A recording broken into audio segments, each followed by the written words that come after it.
Hello बच्चों, मैं अभिषेक यादव आपका स्वागत करता हूं अपने YouTube चैनल सिंपल क्लासेस पर। जैसा कि हम लोगों ने पिछले वीडियो में देखा था कि एक कॉन्सेप्ट आया था, एक क्वेश्चन मैंने छोड़ के गया था कि आपको कुछ ऐसा दिया गया था कि अराइल हैलाइड था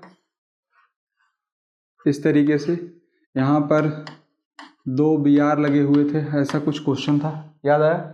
इसका प्रोडक्ट अपने को बनाना था कि यहाँ पर अपने को रिएजेंट दिया गया था सोडियम ड्राई ईथर के साथ, सोडियम ड्राई ईथर के साथ ऐसा कुछ। तो यहाँ पर मैक्सिमम लोगों ने गलती क्या किया होगा कि यहाँ पर ये वाला बॉन्ड क्लीवेज करवाए होंगे लोगों ने, और यहाँ पर इसका बॉन्ड क्लीवेज करवाया, ये रेडिकल बना, इसका बॉन्ड क्लीवेज करवाया, ये रेडिकल बना, और प्रोडक्ट फाइनली क्या बना दिए होंगे कुछ इस तरीके से, साइक्लोब्यूटाडाइईन, यही प्रोडक्ट बनाए होंगे। पर ये प्रोडक्ट आपका गलत है। क्यों गलत है, आइए देखते हैं। गलत कैसे है कि जो ये कंपाउंड बना है, आज उसी के बारे में अपने को डिस्कस भी करना है कि ये जो कंपाउंड बना है, ये कंपाउंड एंटी एरोमेटिक कंपाउंड बना है। ये कंपाउंड कैसा बना है अपना, एंटी एरोमेटिक। कैसे पता चलता है एरोमेटिसिटी, वो अगले ही कुछ मिनट में आप देख लोगे। पर इसका प्रोडक्ट अगर बनाओगे तो अब की बार प्रोडक्ट आपको कैसा दिखने वाला है कि यहाँ पर आपका एक रेडिकल बना होगा और एक रेडिकल यहाँ पर ये बना होगा। और हमने पिछली क्लासेस में सीखा था कि सेम इसी के जैसा एक और कंपाउंड ले आओ जो आपका रेडिकल बनाया हो, और यहाँ पर क्या बन जाएगा, आपका बॉन्ड बन जाएगा। ये वाला कंपाउंड कैसा बना है आपका, नॉन एरोमेटिक। तो ये उस क्वेश्चन का आंसर था। ये आपका कैसा बना था, एंटी एरोमेटिक।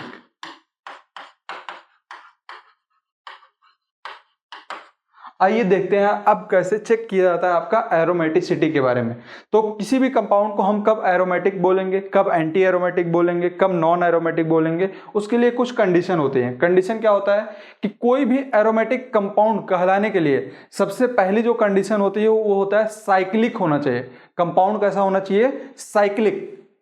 साइक्लिक मतलब रिंग फॉर्म कर रहा हो, उसी को आप बोलते हो साइक्लिक। दूसरी जो कंडीशन होती है वो प्लेनर होना चाहिए। हमको देख के कोई मॉलिक्यूल प्लेनर नहीं लगता है। जनरली लोग ये अज्यूम कर लेते हैं कि sp2 कार्बन है तो प्लेनर ही होगा या ऐसा होगा। वहां पर आपको हाँ एक तरीका है ये, पर लेकिन हमें कंपाउंड को देखकर प्लेनरिटी हमें नहीं डिसाइड होती है। तो प्लेनर कुछ मॉलिक्यूल्स में आपको बताऊंगा वही नॉन प्लेनर होते हैं। बाकी जितने भी आपको दिखेंगे कॉपी पे या एग्जाम में दिखने वाले हैं, सारे एग्जांपल्स लेकर आया हूं। अगर इतने भी एग्जांपल आपने कर लिए, एक भी क्वेश्चन आपका एरोमेटिक वाला छूटेगा नहीं। पक्का एक क्वेश्चन जरूर बाय डिफॉल्ट पूछ ही लिया जाता है। अगर वैसे नहीं पूछेगा तो आपको क्वेश्चन में घुमा के बोला जाएगा कितना मॉलिक्यूलर फॉर्मूला है, एरोमेटिक कंपाउंड है, तो आपको पता होना चाहिए कि एरोमेटिसिटी कैसे डिसाइड करते हैं। थर्ड सबसे इंपॉर्टेंट पॉइंट है एरोमेटिसिटी चेक करने का कि कंप्लीट कंजुगेशन होना चाहिए। कंप्लीट कंजुगेशन कैसा कि कंपाउंड में आपका कंप्लीट कंजुगेशन का मतलब क्या है आपका कि कुछ इस तरीके से होना चाहिए कि कंजुगेशन हो उसमें, जैसे डबल सिंगल पॉजिटिव चार्ज हो, या डबल सिंगल नेगेटिव चार्ज हो, आपका double single lone pair type बन रहा हो, डबल सिंगल आपका फ्री रेडिकल बन रहा हो, डबल सिंगल डबल बॉन्ड आ रहा हो। इस तरीके से आपका कंजुगेशन होना चाहिए कि मतलब ये वाला बॉन्ड जो पाई इलेक्ट्रॉन है वो शिफ्ट हो सके, डीलोकलाइज हो सके एक जगह से दूसरी जगह, उसी को आप बोलते हो कंप्लीट कंजुगेशन किसी भी रिंग में। जैसे फॉर एग्जांपल अगर आपको कुछ रिंग ऐसी दी गई है, ऐसा कुछ दिया गया है और यहाँ पे आपको पूछा जा रहा है कंजुगेशन है कि नहीं है, तो कैसे चेक करेंगे इस वाले कंपाउंड में कंजुगेशन है कि नहीं है। सर आपने सिखाया कि ये 5 में से कोई ना कोई एक टाइप मिलना चाहिए। तो यहाँ पे हमने देखा डबल सिंगल डबल, कंप्लीट मतलब कंजुगेशन है, यहां तक है। पर यहां पर देखा तो डबल सिंगल सिंगल 2 बार सिंगल आ गया, इसका मतलब पूरे रिंग में कंजुगेशन नहीं है। तो यहां पे ये इसमें कंप्लीट कंजुगेशन तो नहीं है। तो इसका मतलब ये आपका क्या कैसा हो जाएगा, ना तो एरोमेटिक रह जाएगा ना एंटी एरोमेटिक। ये किस कैटेगरी में चला जाएगा आपका, नॉन एरोमेटिक। कोई भी अगर केस फेल होगा तो वो कहां पे लाई करेगा आपका, नॉन एरोमेटिक कंपाउंड। तो कंप्लीट कंजुगेशन चेक करने के लिए हमको क्या देखना है, इस 5 टाइप का conjugation, double single positive charge, double single negative charge, double single lone pair, double single free radical, double single double bond. एक स्पेशल केस और होता है, वो स्पेशल केस ये है कि अगर कोई एटम ए है, उसके पास लोन पेयर है और उससे एक एटम ऐसा कनेक्टेड है जिसके पास वैकेंट ऑर्बिटल वगैरह हो, तो ये अपना लोन पेयर इस वैकेंट ऑर्बिटल में डोनेट कर देता है और इसको स्पेशल टाइप ऑफ रेजोनेंस कहा जाता है जिसका नाम होता है बैक बॉन्डिंग। जिसका नाम क्या होता है आपका बैक बॉन्डिंग। केमिकल बॉन्डिंग में आप इसको डिटेल में पढ़ोगे और इसी को डेटिव बॉन्डिंग भी, मतलब डेटिव बॉन्ड का फॉर्मेशन करता है, कोऑर्डिनेट बॉन्ड का फॉर्मेशन करता है और इसको हम लोग स्पेशल टाइप ट्रीटमेंट देते हैं, क्या, बैक बॉन्डिंग। तो ये आप 5 टाइप के कंजुगेशन किसी भी कंपाउंड में चेक करोगे। Last point, for checking aromaticity, हकल rule को फॉलो करना चाहिए। हकल रूल को फॉलो करने का मतलब है उसमें 4n+2 पाई इलेक्ट्रॉन हो। कितने इलेक्ट्रॉन हो? 4n+2 pi electron. और n की वैल्यू जो हो सकती है वो कौन कौन सी हो सकती है? n यहाँ पर आपका 0 हो सकता है, 1 हो सकता है, 2 हो सकता है, 3 हो सकता है एंड सो ऑन। n की जब वैल्यू 0 रखेंगे तो कितने पाई इलेक्ट्रॉन आएंगे? 2 पाई इलेक्ट्रॉन आएंगे। मतलब 2 पाई इलेक्ट्रॉन सिस्टम अगर होगा तो वो कंपाउंड कैसा होने वाला है? Aromatic compound. अगर आपका जब 1 पुट करेंगे तो कितना आने वाला है? 4 × 1, 4 + 2 6 पाई इलेक्ट्रॉन अगर होंगे तो वो कंपाउंड कैसा होगा? अपना एरोमेटिक कंपाउंड होगा। इसी तरीके से अगर n की वैल्यू 2 पुट करेंगे तो कितना आने वाला है? 10 पाई इलेक्ट्रॉन सिस्टम होगा तो भी वो कंपाउंड कैसा होने वाला है? एरोमेटिक। अगर n की वैल्यू 3 पुट करेंगे तो कितना आएगा? 4 × 3 = 12 + 2 14 पाई इलेक्ट्रॉन। तो अगर इतने इलेक्ट्रॉन आ रहे हैं तो उन सब सारे कंपाउंड को आप क्या बोलने वाले हो? Aromatic compound. इन सभी को क्या बोलने वाले हो? Aromatic compound. इसी तरीके से यहाँ पर एंटी एरोमेटिक की बात करें, सेम एरोमेटिक वाला ही कॉपी हुआ है। लास्ट पॉइंट बस चेंज है, यहाँ पर आपका कितने इलेक्ट्रॉन होने चाहिए? 4n पाई इलेक्ट्रॉन होने चाहिए। कितने इलेक्ट्रॉन होने चाहिए? 4n pi electron. n की वैल्यू यहाँ पर 0 नहीं हो सकती है। n की वैल्यू स्टार्ट होती है कहाँ से? 1 से। n की वैल्यू कहाँ से स्टार्ट होती है? 1 2 3 एंड सो ऑन। n की वैल्यू 1 पुट करोगे तो कितने इलेक्ट्रॉन आ जाएंगे? 4 पाई इलेक्ट्रॉन सिस्टम आएगा, 8 pi electron system, 12 pi electron system, 16 pi electron system. ये सभी कैसे होने वाले हैं? आपके एंटी एरोमेटिक। और इन दोनों से जो बच जाएंगे या कोई भी कंडीशन सेटिस्फाई नहीं करेंगे वो किस कैटेगरी में चले जाएंगे? आपके नॉन एरोमेटिक कंपाउंड में। यहाँ तक चीजें क्लियर है? सिंपल है, बस ये सारी चीजें आपको चेक करनी है। एरोमेटिक में आपका हकल रूल होना चाहिए 4n+2 पाई इलेक्ट्रॉन और एंटी एरोमेटिक में होना चाहिए 4n पाई इलेक्ट्रॉन सिस्टम होना चाहिए। जैसे 2 pi electron, 6 pi electron, 10 pi electron, 14 pi electron, ये सभी किस कैटेगरी में आने वाले हैं? किस कैटेगरी में आने वाले हैं? एरोमेटिक वाले में। अब कुछ इसी पर बेस्ड आपके क्वेश्चंस दिए गए हैं जो कभी ना कभी आपसे पूछे गए होंगे या आपसे पूछे जा सकते हैं। इन सब क्वेश्चन को आपको ट्राई करना है और बताना है। क्वेश्चन क्या पूछा है? Find aromatic, anti aromatic and non aromatic compound among the following. पहला कंपाउंड, एक बार वीडियो को पॉज कर लो और जल्दी जल्दी से अपने हिसाब से थोड़े एग्जांपल देख लो, फिर आप खुद ही ट्राई कर लोगे। जैसे पहला कंपाउंड है तो एरोमेटिक हो चाहे एंटी एरोमेटिक हो, उसकी कंडीशन क्या होती थी कि सबसे पहला जो कंडीशन हम लोग चेक करेंगे, कंपाउंड साइक्लिक होना चाहिए। तो हमने देखा कि ये कंपाउंड 4 मेंबर्स रिंग बना रहा है तो इसका मतलब वो तो कंडीशन सेटिस्फाई हो गया। दूसरा, ये मॉलिक्यूल प्लेनर होता है क्योंकि सभी sp2 होते हैं।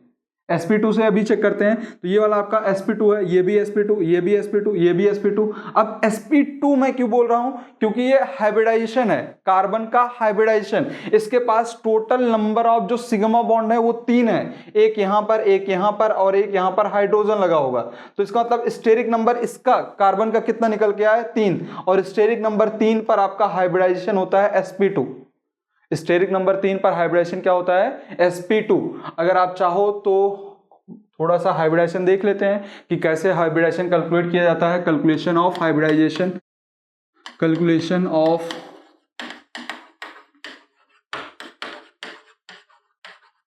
हाइब्रिडाइजेशन, इसको हम लोग कैलकुलेट करते हैं स्टेरिक नंबर से।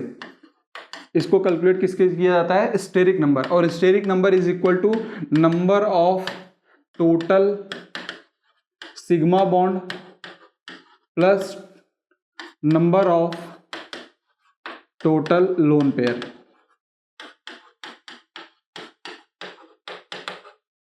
इसे आप स्टेरिक नंबर निकालते हो। SN का मतलब क्या है? आपका स्टेरिक नंबर।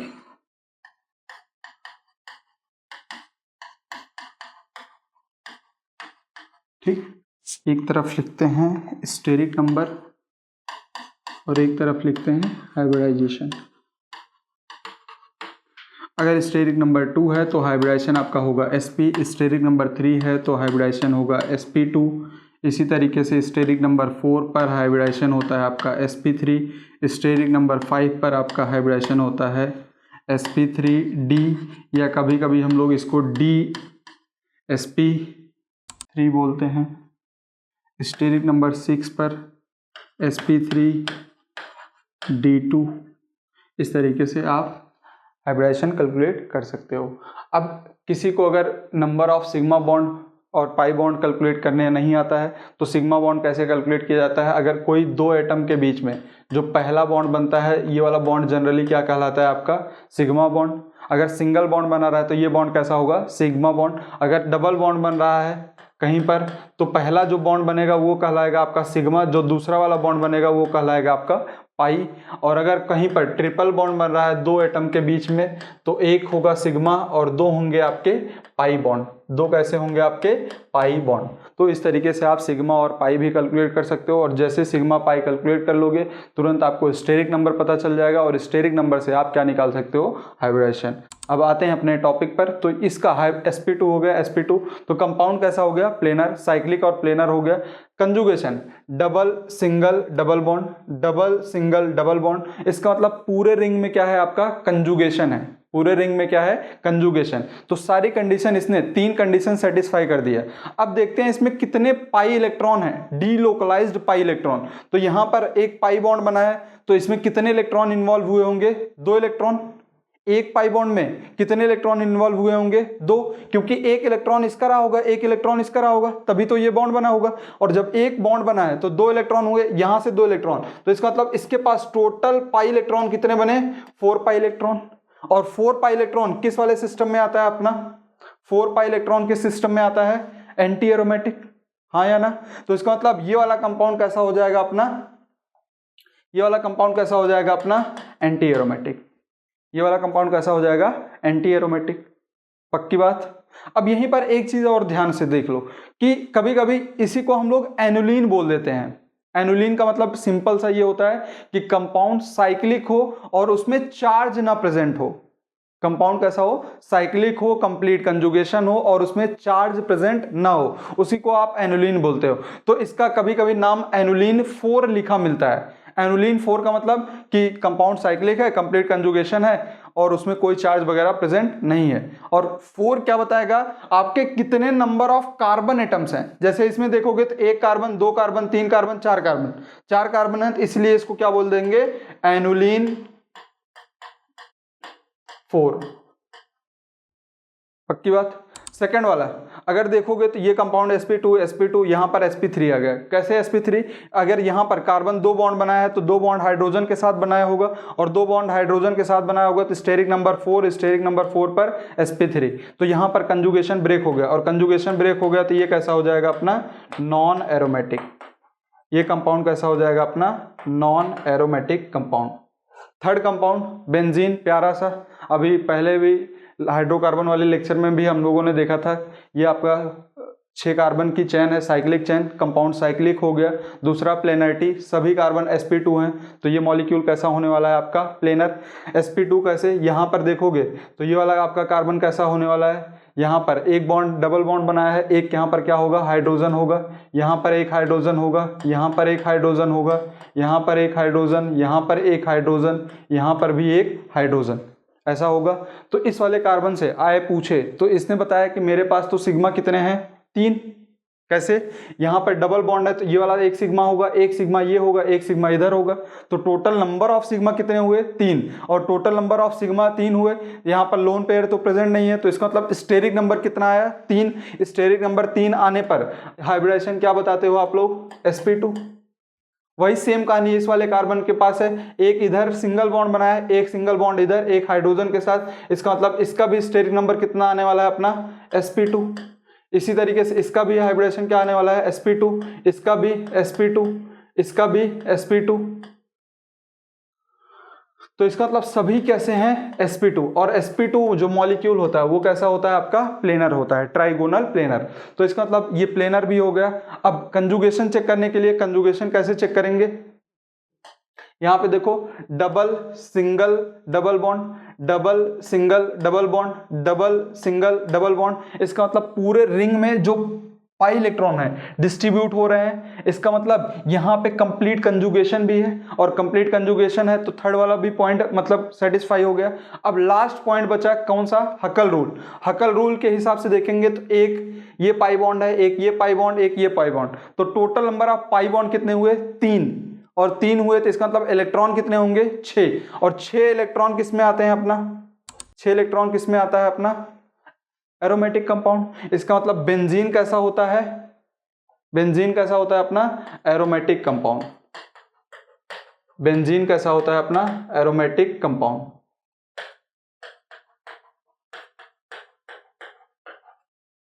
ये वाला बताओ जल्दी से, इसमें कितने इलेक्ट्रॉन है? 2 इलेक्ट्रॉन। यहां पर तो कोई इलेक्ट्रॉन ही नहीं होगा क्योंकि पॉजिटिव चार्ज है, और पॉजिटिव चार्ज मतलब एक भी इलेक्ट्रॉन नहीं, तो एक ही पाई बॉन्ड है, 2 इलेक्ट्रॉन। 2 इलेक्ट्रॉन कैसा होगा आपका? एरोमेटिक। अब ये आप चेक कर लेना, कंपाउंड साइक्लिक है, प्लेनर है। प्लेनर भी है, साइक्लिक भी है, आपको दिख भी रहा है यहाँ पर। ये मॉलिक्यूल sp2, ये भी sp2, यहाँ पर भी sp2, तो ये भी आपका कंपाउंड साइक्लिक होगा, प्लेनर होगा, कंप्लीट कंजुगेशन है। कैसे? Double single positive charge single bond double bond, तो कंपाउंड में पूरा कंजुगेशन भी इन्वॉल्व है। चलते हैं अगले एग्जाम्पल पर, एग्जाम्पल नंबर 5। ये कंपाउंड कैसा होने वाला आपका? ये आपका आपकी बार पॉजिटिव चार्ज है, यहां पर क्या प्रेजेंट होगा? लोन पेयर, और लोन पेयर है तो इसका मतलब इसके ये जो बनेगा ये क्या बनाएगा आपका? बॉन्ड बनाएगा, और ये वाला फिर से शिफ्ट हो जाएगा किसमें? आपका लोन पेयर। तो इसका मतलब ये बॉन्ड बनाने के यूज में आ रहा है, तो इसको भी हम किस में काउंट करने वाले हैं सर? किस में काउंट करने वाले हैं? पाई इलेक्ट्रॉन में। किस में काउंट करने वाले हैं? Pi electron. तो इसका मतलब अब की बार पाई इलेक्ट्रॉन कितने हैं? 4। पाई इलेक्ट्रॉन कितने हैं? 4 पाई इलेक्ट्रॉन है। 4 पाई इलेक्ट्रॉन समझ में आया कैसे? कि ये वाला जब कंजुगेशन करवाओगे तो ये शिफ्ट होगा, यहां पर डबल बॉन्ड बनाएगा, और ये डबल बॉन्ड शिफ्ट होकर क्या बना लेगा? Lone pair. पक्की बात। और कंपाउंड साइक्लिक है ही, साइक्लिक है, प्लेनर भी है, प्लेनर भी है। और तीसरी चीज complete conjugation, double single negative charge single bond double bond, तो इसका मतलब कंप्लीट कंजुगेशन भी है, रोटेट हो रहे हैं। और पाई इलेक्ट्रॉन 4 पाई इलेक्ट्रॉन है, तो इसका मतलब ये कंपाउंड कैसा हो जाएगा अपना? एंटी एरोमेटिक या एंटी एरोमेटिक। पक्की बात। ये वाला कंपाउंड कैसा होगा आपका? डबल सिंगल 2 बार सिंगल आ गया, तुरंत चेक करने की जरूरत ही नहीं है, ये इसको हम लोग क्या बोल देंगे? Non aromatic compound. पक्का? यहां तक क्लियर है?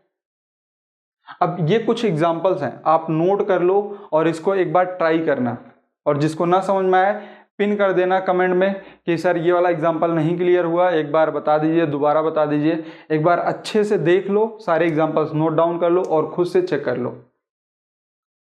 मैं आंसर कहो तो लिख दूं, कहो तो आपको कमेंट में बाद में बता दूंगा, अभी लिखना सही नहीं है, एक बार आप खुद से चेक करना। हाँ, इसका नाम याद रखना, इसको बोलते हैं नेप्थलीन। 10th वाले को थोड़ा सा याद रखना, इसका नाम होता है नेप्थलीन। ठीक,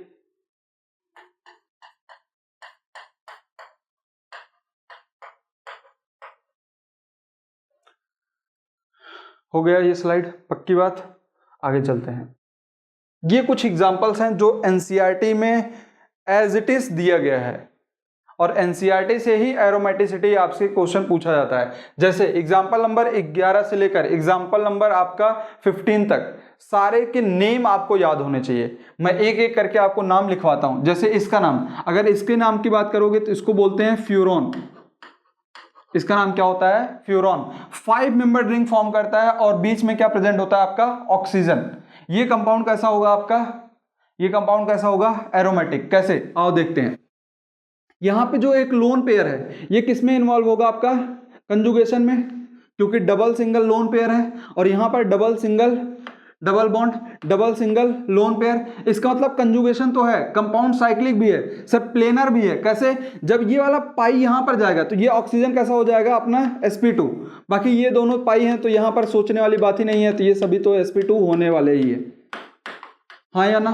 तो इसका मतलब ये कंपाउंड sp2 हो गया और प्लेनर भी हो गया। तो आप क्या बोलने वाले हो मेरे प्यारे बच्चों? क्या बोलोगे इसको कि सर कंपाउंड साइक्लिक दिख रहा है, प्लेनर दिख रहा है और कंप्लीट कंजुगेशन दिख रहा है, तो इसको आप बोल दीजिए क्या? एरोमेटिक कंपाउंड बिल्कुल सही। क्यों? क्योंकि यहाँ पर जो एक खास बात है कि एक लोन पेयर जो होता है आपका लोकलाइज्ड होता है, क्योंकि ये आपका ओवरलैपिंग के लिए अवेलेबल नहीं होता है। या ऐसे भी सोच सकते हो जब दोनों चले जाएंगे तो इसका हाइब्रिडाइजेशन हो जाएगा sp, और sp पर जो शेप बनती है वो लीनियर बनती है, और लीनियर पॉसिबल नहीं होगा।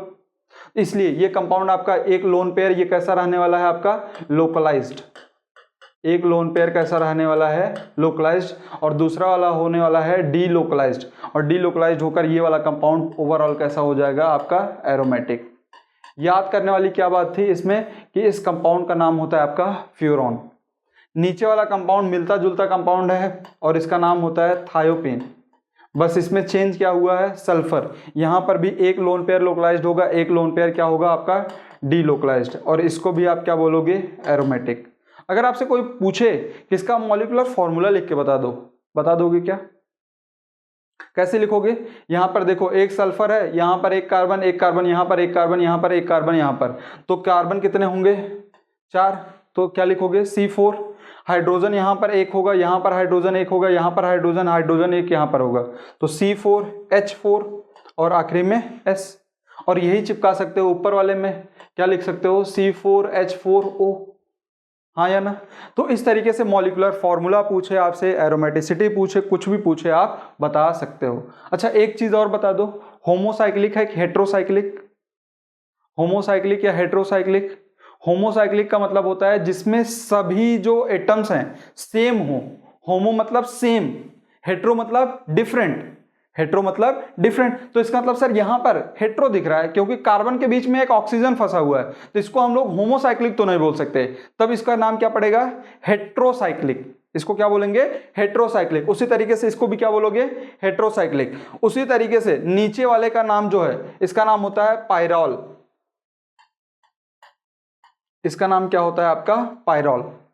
और पाइरॉल भी आपका कैसा होगा एरोमेटिक। कैसे? Double single lone pair single bond double bond की बात। तो इसका मतलब ये भी अपना कैसा होने वाला है एरोमेटिक। नाम और स्ट्रक्चर जरूर याद रखना, कई बार आपका यूज आएगा। बेसिसिटी में भी पाइरॉल बहुत बार आएगा क्योंकि ये लोन पेयर आपका डीलोकलाइज्ड है, तो ये सबसे लीस्ट बेसिक हो जाता है। Due to involvement of this lone pair in aromaticity, ये लीस्ट अवेलेबल होता है फॉर डोनेशन, और जो अच्छे से लोन पेयर डोनेट नहीं करते हैं उसी को हम लोग खराब बेस बोलते हैं, इसलिए आपका वीक बेस के कैटेगरी में रखा जाता है।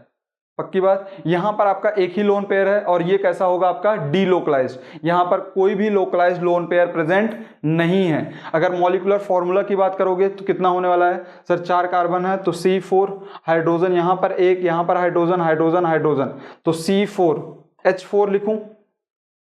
नहीं, नीचे भी तो एक हाइड्रोजन है, तो इसका मतलब क्या लिखने वाले हो आप C4H5N। पक्की बात। क्या नाम है इसका पाइरॉल। आगे चलते हैं और बात करते हैं एग्जांपल नंबर 14। एग्जांपल नंबर 14 में देखोगे तो इसका नाम होता है पीरिडीन।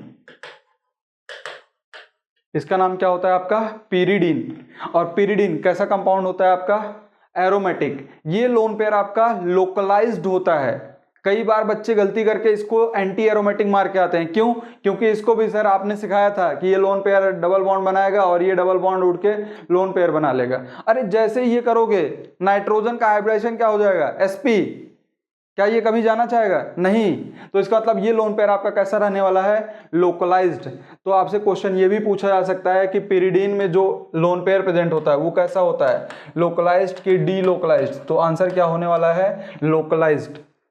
और लोकलाइज होगा तो इसका मतलब इसको हम लोग अब पाई इलेक्ट्रॉन में काउंट नहीं करेंगे। तो पाई इलेक्ट्रॉन कितने बचे 2 2 4 2 6 पाई इलेक्ट्रॉन सिस्टम है, कंपाउंड साइक्लिक है, प्लेनर है, और साथ ही साथ क्या है आपका कंप्लीट कंजुगेशन है, double single double double single double double single double. पक्की बात। इसका मतलब ये भी कंपाउंड कैसा होने वाला है अपना एरोमेटिक। नाम याद रखना बच्चों, क्योंकि एनसीईआरटी के सारे एग्जाम्पल उठा के लाया हूं और एनसीईआरटी से बाहर आपका एरोमेटिसिटी वाले पर कभी नहीं पूछा जाएगा। घुमा फिरा के इसमें से बहुत बार क्वेश्चन पूछा गया है नीट में। और जेई में कैसा क्वेश्चन पूछा जाएगा कि आपको इंटीजर टाइप में ऐसे क्वेश्चन पूछे जाते हैं, among the following how many are aromatic compound, उसमें से आइडेंटिफाई करके आपको बताना होता है 5 6 7 10 इस तरीके से इंटीजर में ज़्यादा पूछे जाने के चांसेस रहते हैं ऐसे क्वेश्चन के। चलो आगे बढ़ते हैं। अगले कंपाउंड का जो नाम है उसका नाम है एनिलीन। इसका नाम क्या होता है? एनिलीन, या कभी कभी इसको बेंजीना अमाइन बोलते हैं, बेंजीना अमाइन, पक्की बात। और ये भी कंपाउंड कैसा होता है आपका? ये भी कंपाउंड कैसा होता है आपका? एरोमेटिक। अरे बेंजीन है ना, ये वाली रिंग तो बेंजीन ही है, तो बेंजीन अभी पीछे निकाल के आया वो कैसा था? एरोमेटिक। तो इसका मतलब ये भी कंपाउंड कैसा रहने वाला है? एरोमेटिक। अब कुछ लोगों के दिमाग में ये चल रहा होगा कि सर नाइट्रोजन का भी तो लोन पेयर इसमें इन्वॉल्व है और यहाँ पर कहाँ साइकिल कंप्लीट हो रही है, पर हम कहाँ पर डीलोकलाइजेशन देखते थे? जहां पर कंपाउंड साइक्लिक होता था। तो इसका मतलब अपने को इतने में चेक करना है। साइक्लिक, पहली कंडीशन क्या होती थी? साइक्लिक होना चाहिए कंपाउंड। क्या नाइट्रोजन वाले लोन पेयर साइकिल में इन्वॉल्व हैं? नहीं ना, तो इसका मतलब वो वाले इलेक्ट्रॉन नहीं आने वाले। ये वाला कंपाउंड कैसा होने वाला है? 2 2 4 इलेक्ट्रॉन है, तो इसका मतलब कंपाउंड ये भी अब की बार देखो साइक्लिक बना दिया गया है, साइक्लिक है, साथ ही साथ कंप्लीट कंजुगेशन है। सबसे बड़ी बात कैसे? Double single positive charge, positive charge single bond double bond, double single positive, positive single double, तो इसका मतलब कंप्लीट कंजुगेशन है। रिंग है, प्लेनर है, कंप्लीट कंजुगेशन है। और प्लेनर कंप्लीट कंजुगेशन, अब हम लास्ट में क्या देखते थे? हक्कल रूल। तो इसमें कितने पाई इलेक्ट्रॉन है? 2 यहां से 2 यहां से 4, तो 4 पाई इलेक्ट्रॉन सिस्टम किस में आता था अपना? Anti aromatic. आप बोलने वाले हो क्यों बच्चों? सही बोल रहा हूं। ये कंपाउंड कैसा हो जाएगा अपना? Anti aromatic. आगे चलते हैं। ये सबसे इंपॉर्टेंट कंपाउंड, देखते ही हमारे मन में खुशी के लड्डू फूटते हैं, पर बहुतों को ये -1 दिलवा के जाता है। क्यों? जैसे आप देखोगे, सर आपने सिखाया था कंपाउंड साइक्लिक, दिखा रिंग दिखी सर साइक्लिक तो है। दूसरा आपने सिखाया था प्लेनरिटी चेक कर लेना, सर सभी sp2 दिख रहे थे, देखने में तो ये प्लेनर लग रहा है। देखने में कैसा लग रहा है? प्लेनर, तो कंपाउंड प्लेनर भी हो गया। थर्ड, कंप्लीट कंजुगेशन चेक करना है, double single double, double single double, double single double, double single double, sir conjugation भी है, पक्की बात। अब इसमें पाई इलेक्ट्रॉन गिनने की बारी आए तो पाई इलेक्ट्रॉन कितने हैं? 2 2 4 2 6 2 8, 8 पाई इलेक्ट्रॉन सिस्टम। और ऑप्शन में, पहले ही ऑप्शन में लिखा था सर एंटी एरोमेटिक, और हमने टिक करके आ गया। और मिला नंबर कितना? -1। क्यों? क्योंकि ये कंपाउंड जैसा दिख रहा है वैसा होता ही नहीं है। ये किस शेप में होता है अपना? टब शेप में होता है। आपका ये कंपाउंड किस शेप में एग्जिस्ट करता है? Tub shape. टब शेप का मतलब कैसा होगा आपका? आप खुद ही बताओ, प्लेनर होता है कि non planar? Non planar. Bathroom में जब नहाते हुए हैं, टब रखते हैं, तो कुछ पार्ट जमीन पे जुड़ा होता है, कुछ पार्ट कहाँ होता है? ऊपर। तो प्लेनर तो हुआ नहीं, तो इसका मतलब वो कंपाउंड कैसा होता है अपना? Non planar. तो एक भी कंडीशन चूकी तो वो कहां पे पहुंचेगा? Non aromatic. और आपने ऑप्शन क्या टिक किया था? Anti aromatic. तो ये तो गलत बात हो गई। तो इसका मतलब आपको कितने नंबर मिल जाएंगे? कितने नंबर मिल जाएंगे? -1, क्योंकि ये तो दिखता है ऐसा है टब शेप की तरह, और ये कंपाउंड कैसा होता है? Non planar. तो इसका करेक्ट आंसर होना चाहिए था क्या? Non aromatic. अब ऐसे आपके कंपाउंड अगर नहीं देख के गए हो, ये कंपाउंड आप नहीं देख के गए हो, तो आपका ये 100% गलत होने वाला है। तो इसीलिए मैंने ट्रिपल स्टार मार्क किया है, एक बार जरूर देख लेना। ऐसे कंपाउंड देखे रहोगे तो आपका गलत होने के चांसेस कम हो जाएंगे। आगे चलते हैं। ये कुछ और एग्जांपल्स दिए गए हैं। इसका नाम होता है एंथ्रासीन, और इसको आप अगर एनुलिन के फॉर्म में लिखना चाहोगे तो एनुलिन का कौन सा बोला जा सकता है? ये 1 कार्बन, 2 कार्बन, 3 कार्बन, 4 5 6 7 8 9 10, इसको नाम क्या दे सकते हो आप? एनुलिन 10। अब आपको बताना है कि एनुलिन 10 कैसा होता है, कमेंट बॉक्स में जरूर बताएं, फिर हम लोग इसके बारे में भी डिस्कस करेंगे। क्योंकि देखो ये भी वो क्वेश्चन कैसा है? क्वेश्चन कैसा है? ट्रिपल स्टार मार्क वाला। तो ट्रिपल स्टार मार्क है तो इसका मतलब ये भी कंपाउंड कुछ ना कुछ तो खेला करने वाला है। और 10 है तो इसका मतलब ये कंपाउंड आप क्या लगा के आने वाले हो? एरोमेटिक। लेकिन यहाँ पर जब हाइड्रोजन होता है, इंटर हाइड्रोजन आपका रिपल्सन शो करता है, ये भी कंपाउंड नॉन प्लेनर हो जाता है, और नॉन प्लेनर होते ही ये आपका कैसा बन जाता है? Non aromatic. चलो मैं ही बता दिया। और ये कंपाउंड कैसा होता है आपका? एरोमेटिक। 3 बेंजीन रिंग एक साथ हैं, और इसका नाम होता है एंथ्रासीन। इसका नाम क्या होता है? एंथ्रासीन। आगे चलते हैं। ये कंपाउंड काफी ज्यादा इंपॉर्टेंट है, इसका नाम होता है ट्रोपोन। एनसीईआरटी के सारे कंपाउंड है बेटा, सारे एनसीईआरटी के हैं, एनसीईआरटी से बाहर कुछ भी नहीं है। अब ये कंपाउंड कैसा दिखता है अपने को, ये वाला बॉन्ड पोलराइज्ड होता है टुवर्ड्स मोर इलेक्ट्रोनेगेटिव एलिमेंट, और इसके ऊपर जाता है नेगेटिव, इसके ऊपर आता है पॉजिटिव। तो पूरे रिंग में कंजुगेशन होता है और टोटल पाई इलेक्ट्रॉन होते हैं 6। टोटल पाई इलेक्ट्रॉन कितने होते हैं 6, 2 यहाँ 2 यहाँ 2 यहाँ, यहाँ पे तो कोई पाई इलेक्ट्रॉन है ही नहीं, तो इसका मतलब कंप्लीट कंजुगेशन साइक्लिक है, प्लेनर है, सब कुछ है। तो ये कंपाउंड कैसा कहलाएगा आपका एरोमेटिक। इसी में कभी कभी ना बेंजोइड और नॉन बेंजोइड पूछता है। जो बेंजीन के डेरिवेटिव होते हैं उनको हम लोग बोलते हैं बेंजोइड एरोमेटिक कंपाउंड, पर ये आपका क्या होगा नॉन बेंजोइड एरोमेटिक कंपाउंड। ये कैसा होने वाला है आपका नॉन बेंजोइड एरोमेटिक। ऊपर और नीचे वाले में कोई डिफरेंस नहीं है, अब की बार बस ऑक्सीजन हटा के यहां पर पॉजिटिव चार्ज दे दिया गया है, तो ये भी आपका कैसा होगा एरोमेटिक। और ये कैसा होगा आपका एंटी एरोमेटिक।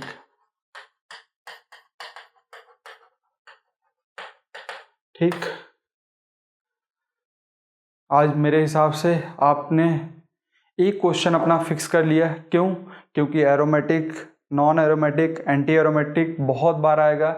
स्टेबिलिटी ऑफ जब इंटरमीडिएट हम लोग पढ़ेंगे या जब कभी भी आपको SN1 SN2 रिएक्शन की रिएक्टिविटी पूछी जाएगी, तो वहाँ पे अगर कंपाउंड में, क्योंकि वहाँ पर इंटरमीडिएट आपका कार्बोकेटायन बनता है SN1 रिएक्शन में, तो SN1 रिएक्शन में अगर इंटरमीडिएट कार्बोकेटायन बनता है तो इसका मतलब जो रेट ऑफ रिएक्शन होता है वो डायरेक्टली प्रोपोर्शनल होता है इंटरमीडिएट के स्टेबिलिटी से।